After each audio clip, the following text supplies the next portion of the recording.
অনলাইনে যতটা টিচারদেরকে দেখি তার থেকেও বেশি আন্তরিক। এতদিন তো এখানে ক্লাস অনলাইনে করছে, আজকে সেই টিচারদেরকেই অফলাইনে দেখতে পাইরা খুব ভালো লাগতেছে। আমি সায়েন্স, ইংলিশ এবং ম্যাথ করছিলাম। সবারটা বলতে পারি না, আমার ছেলেমেয়েরা অন্তত এখানে পড়ে আমি উপকৃত।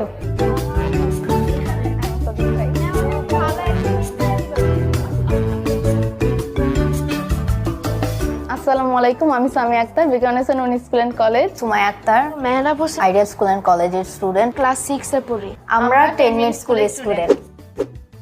ভয়ের কাজ যেটা ছিল যে না পারলে প্রশ্ন জিজ্ঞাসা করব কিভাবে, তা দেখলে আরেকটাও দেখতে মন চায় যে না ওইটাতে দেখি ওইটাতে কিভাবে করা। ভাবি নাই যে টিচাররা এমন ভাবে পড়াবে যে আমার প্রশ্ন করা লাগবে না। সাধারণত আমি যেই প্রাইভেট করি, পুরা চ্যাপ্টার পুরা পড়াটা শেষ করার পর পরীক্ষা নেয়। রিপিট করে যে পড়াটা পড়তে পারে, ওরা রেকর্ড থাকে, ওইটাই আমার কাছে সবচেয়ে ভালো লাগে। 10 মিনিট স্কুলের টিচাররা আজকে যে ক্লাসটা করায় রাত 8টার পর সেই পরীক্ষাটা নেয়। এটা আমার খুব ভালো লাগে। যেটা বাইরে যে কোচিং এ যেয়ে করতে পারতেন, এটা ঘরে বসেই করতে পারতেছে। আমার ফ্যামিলির 2 মেম্বারকে বলছি, যেমন আমার বোনকে, ছোট বোন ও আমাকে দেখে দেখে ক্লাস করছে, আর আমার ছোট ভাই ও তো মানে একদম 10 মিনিট স্কুলের ফ্যান, যেটা বলার